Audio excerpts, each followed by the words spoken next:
Ukraine did it, because Russian border is now breached. Also, Russians, they start to fall back deeper into Crimea, and Ukrainians say that everything is ready for the liberation of the peninsula.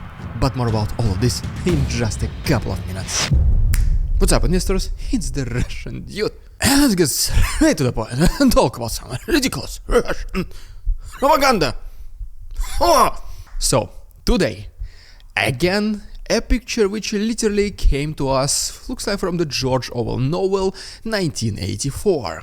This is pretty much a Russian, maybe even battle dedushka, is watching a dozen of TVs, and all of them they show President Putin.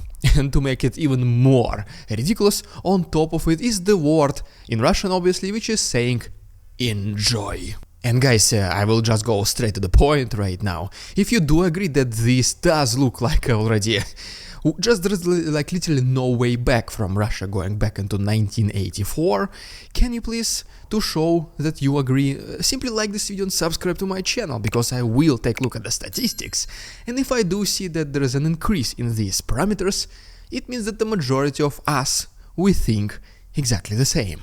Also, I'm like only 8 people short on my Instagram to 9,000, so let's hit these 2 milestones this week. The link to my Instagram is down below, and I will still continue posting pretty interesting stories. I'm still, guys, traveling. And so yes, now let's talk about that everything is ready, according to the Ukrainians, for the liberation of the Crimean Peninsula. You will know exactly what I mean very soon. And then I'll give you a very brief update from the east of Ukraine, and finally that Russian border to the north has been breached. And so yes, first of all, if you remember, just several weeks ago, an extremely expensive so-called radio radar intelligence plane of Russians, I'm just combining everything that this plane does, called A-50, has been intercepted. It has even been mentioned that the Russians themselves accidentally intercepted it, and the cost of this plane was approximately $330 million. So this was a huge loss to the Russian aviation, and this plane was responsible for finding targets of Ukrainians, for intercepting their missiles, doing reconnaissance, intelligence, pretty much everything possible, and everything of this was done from the air. So this once again was an extremely important target. And long story short, potentially what happened, how this interception happened in the first place, is that first of all Ukrainians were attacking several military related targets on the Crimean Peninsula itself. If you remember, destroying radars, electronic warfare equipment and similar objects.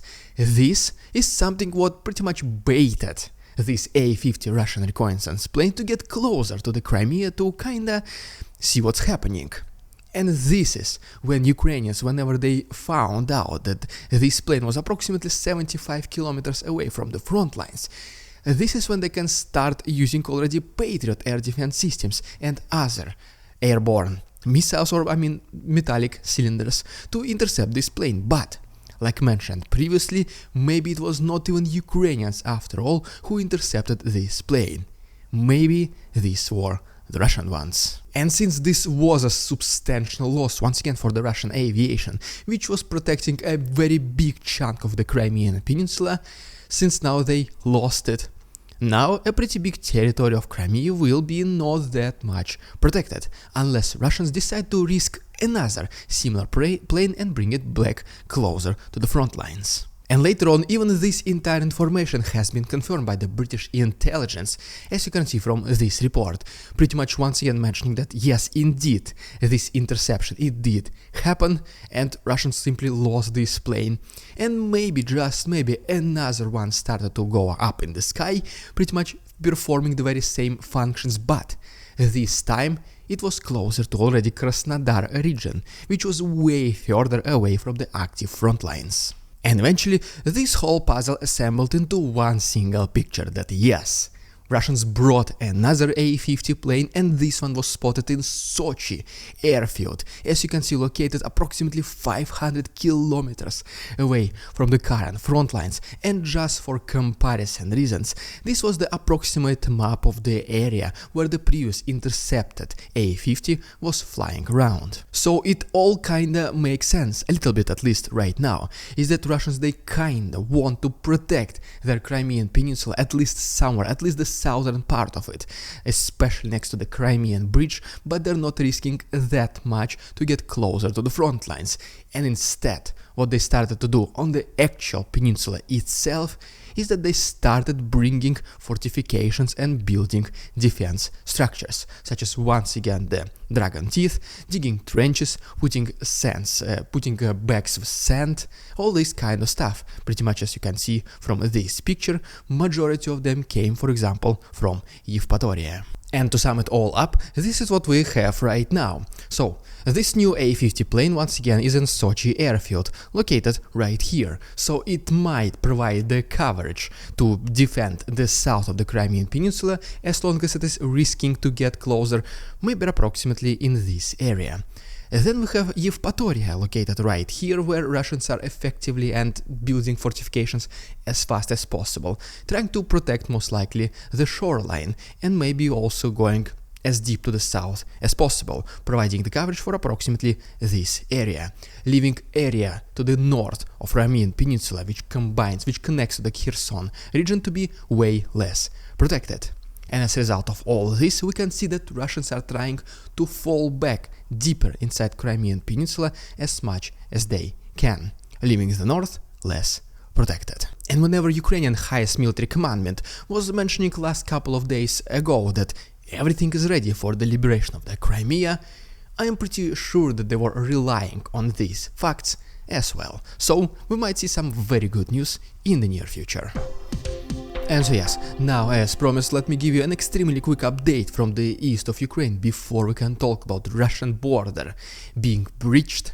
And our first stop brings us to Yakhinya, located along Kharkov front line, where, as you can see from this video, 2 Ukrainian armored personnel carriers, they brought Ukrainian infantry closer to the zone, to the front line of contact, and then instead of just leaving them be, as another army would usually do, they provided them fire support, so that Ukrainian infantry, Ukrainian soldiers were able to take more advantageous positions before launching their subsequent attack against Russians.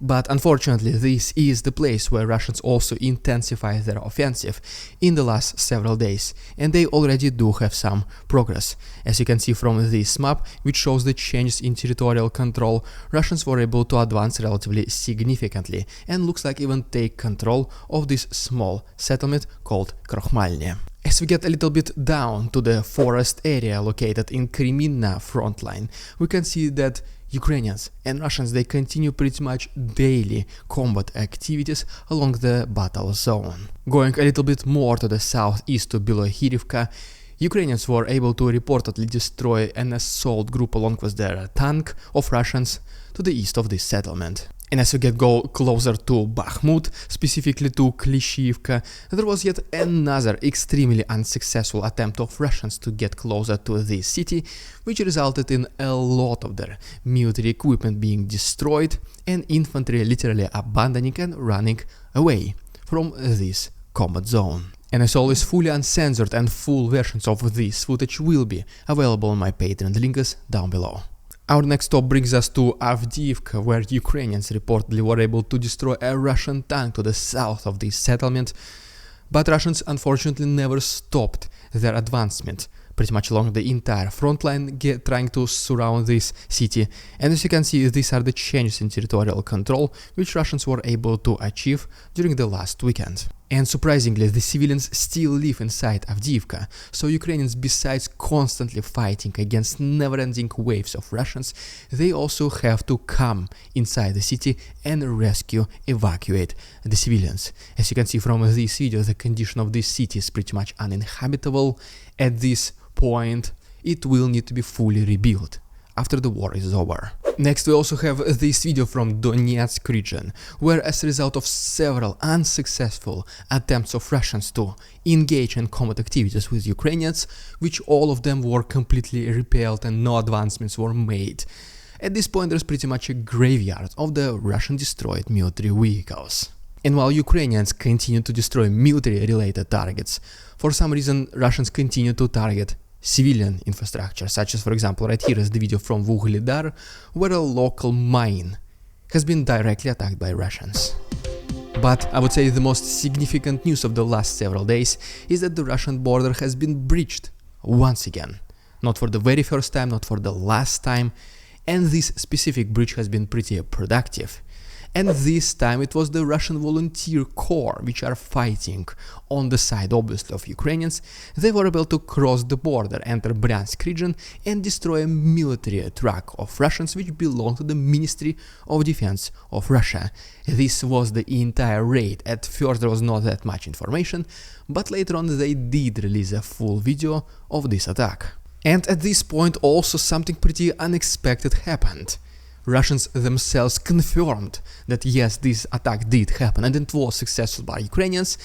They did this confirmation pretty fast. They did not even say that Russians had to tactically retreat or relocate to a much better position. They just said, yes, unfortunately, Ukrainians were able to cross the border, attack, they are injured and eliminated, and they just beat the bullet. I would say maybe that's the appropriate phrase here, as much irony as it makes. And then Ukrainians were able to retreat without any losses at all. And yes, also the full video of this raid, which the Russian Volunteer Corps released to the public, will be available on my Patreon as well. The link is as always down below, and there's 1 week of free access for you to try if you like this service or not. And you know what? I just realized something. This raid just once again confirmed that Russians had to withdraw all of their defense systems, air defense systems, or just regular even patrols away from the territory of Russia to the territory of Ukraine, because they need pretty much every man possible, every vehicle possible, leaving the territory of Russia itself extremely vulnerable for such attacks. And right now, with the destruction of the Russian A-50 plane and also increasing the defenses on the Crimean Peninsula, I think we already know where the main attention of Russians is gonna be in the near future. Besides, obviously, attacking the east, but at that point they did not change much anything. They just keep sending these waves after waves after waves. And once again, the northern border between Russia and Ukraine is something what Ukrainians might take advantage in the near future. So, in case something happens, I will make sure to make a video about it. If you don't want to miss it, as always, please subscribe to my channel. It only takes 1 click. Thank you so much, every single one of you patrons, for your support, and see you tomorrow.